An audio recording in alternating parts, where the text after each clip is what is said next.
কোরআন পড়তে পারে সামন তৈরি করে রাখবো, অন্তত আমার জানাজার সময় যেন আমার ফাঁকি না দেয়। দেশের শ্রেষ্ঠ ইমাম, কালা কমপ্লেক্স জামে মসজিদের পেশ ইমাম। ওয়াকাদা রাব্বুকা আল্লা তা'বুদু ইল্লা ইয়্যাহু ওয়া বিল ওয়ালিদাইনি ইহসানা।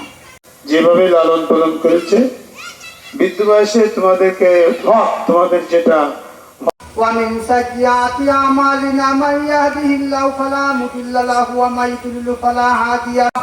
صل على سيدنا مولانا محمد. আল্লাহ পাকের অশেষ মেহেরবানিতে আজকে জুমার দিন, জুমার নামাজের আদায় হাজির হওয়ার আল্লাহ পাক তৌফিক দান করেছেন।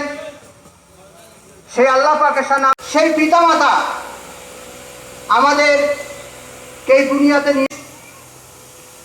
রাসূল সাল্লাল্লাহু আলাইহি সাল্লাম হাদিসে সন্তানের জান্নাত, সেই মাকে এজন্য জন্ম হোক যত তার কর্ম হোক ভালো। আমরা যদিও মুসলমানের ঘরে, এখন কর্মের মাধ্যম দিয়ে আমাদেরকে মুসলমান হতে হবে। আস্থা করে কবুল হবে, সব তাদের আমলনামায় লেখা হয়। যে হজ করতে গেলে বর্তমানে والصلاة والسلام على رسوله محمد الشيطان الرجيم জন্য প্রত্যেক বছরই দোয়ার আয়োজন করে। এরকম দায়িত্ব প্রতিটা সন্তানের পালন করা উচিত। এজন্য এমন আদর্শ আমাদের ধারণ করা উচিত। তো আল্লাহ পাক অত্যন্ত ভালোবাসেন, এই ভালোবাসাটুকু আমরা ধরে রাখার চেষ্টা করব। পারবো তো ইনশাআল্লাহ।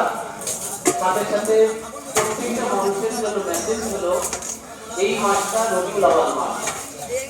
এই মাসে আমাদের নবীর আগমন এবং প্রস্থান অত্যন্ত গুরুত্বপূর্ণ একটি মাসে আমরা দেখাবো যে আমরাও সেই নবীর উম্মত। আমাদের দ্বারা কেউ দেশে থাকবে, আমরা তাদেরকে দেখাশোনা করব, একসাথে উঠা বসা চলাফেরা। আর আমার ইবাদতের পরে তোমাদের দায়িত্ব হলো উত্তম আচরণ করবে।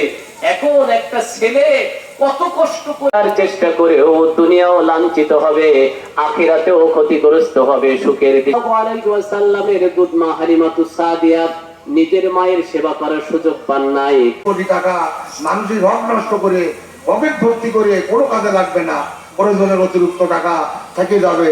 নজরুল ইসলাম তিনি আজকে তার পিতা রুহের মাগফিরাতের উদ্দেশ্যে আমাকে যারা আমরা একত্রিত হয়ে আপনার শাহী দরবারে পড়ে আলেম ওলামা হাজিউল হারামাইন আয়োজন করেছে, প্রতি বছর এমনি করে থাকেন।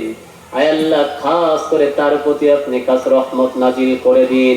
তিনি দোয়া চেয়ে, আয় আল্লাহ, তার দুই ছেলে এক মেয়ে সহ পরিবারের জন্য দোয়া চেয়েছে। হাসান হুসাইন নামে দুইজন নাতিও রয়েছে, আল্লাহ খাস করে তাদের প্রতিও খাস রহমত নাজিল করে দিন।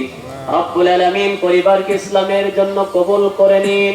আল্লাহ তাআলা যখন যে অবস্থায় মানুষটাকে ছুটে চলে যায় মানুষের দ্বারে দ্বারে, এমন মানুষটাকে আল্লাহ আপনি হায়াতে তয়্যিবা দান করে সুস্থতার সাথে জীবন যাপন করার তৌফিক দান করে দিন।